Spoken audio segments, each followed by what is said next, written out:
All right, grade sixes, welcome to the explainer. If you're staring down the barrel of those second semester 2025-2026 exams right now, well, consider yourself the hero of this quest and consider this your ultimate strategy briefing.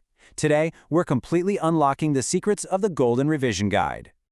Look, we know exam prep can feel totally overwhelming, right? But that's exactly why we're here. This explainer is basically designed to be your ultimate stress relief tool. We're going to break down exactly what they're asking of you, clear up all that confusion, and turn any testing anxiety you have into pure, undeniable confidence. Think of this as leveling up your English skills step by step. And hey, just so we're clear, we aren't just giving you random practice stuff here.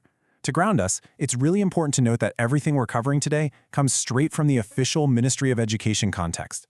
This Golden Revision Guide directly targets Units 7 through 12 of your official school textbook and workbook. So literally every single minute you spend with us here is a minute of highly effective studying. So here is our mental map for test day. We're going to conquer 4 sequential levels together. Level 1 is listening, Level 2 is reading, Level 3 is the grammar checklist, and finally, Level 4 is our writing masterclass. Let's get started. Starting off with Level 1, listening, where we'll be eavesdropping on health and fitness.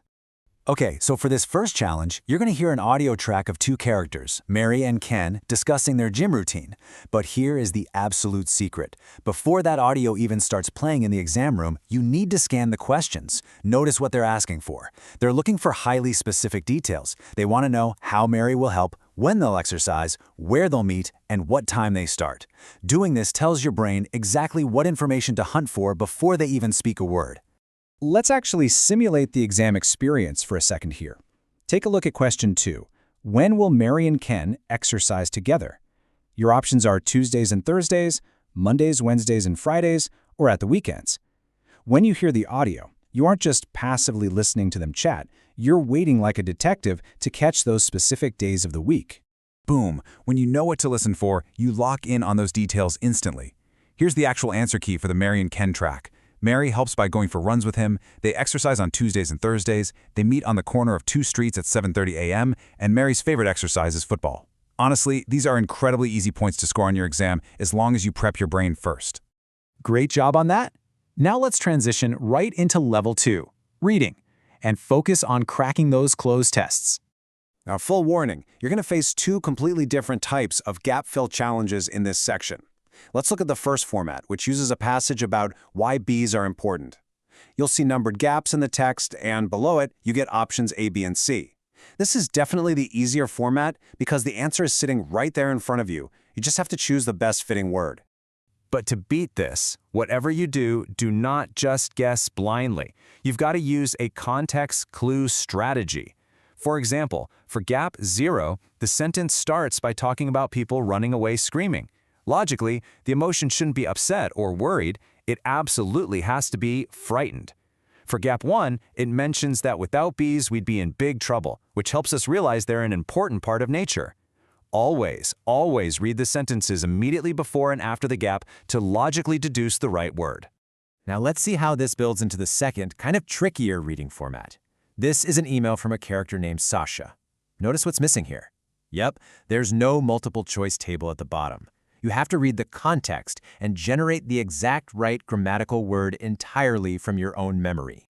Okay, listen up, because here is a massive pro tip translated directly from the Golden Guide. You must write exactly 1 word per gap. Not 2, not a phrase, literally just 1 word. And your spelling must be 100% correct or you lose the point entirely. But don't panic, the missing words here are usually just basic structural words. In Sasha's email, the answers are super simple things like the, is, lot, on, they, and to. Just read the sentence aloud in your head and trust your ear. It'll usually guide you to the right answer. Look at that, you're already halfway through the exam. Moving right along to Level 3, Grammar, which is your essential checklist. Okay, let's dive into this first set of heavy hitters. The guide is incredibly specific about exactly where to focus your late-night review. Think of these page numbers like a cheat code.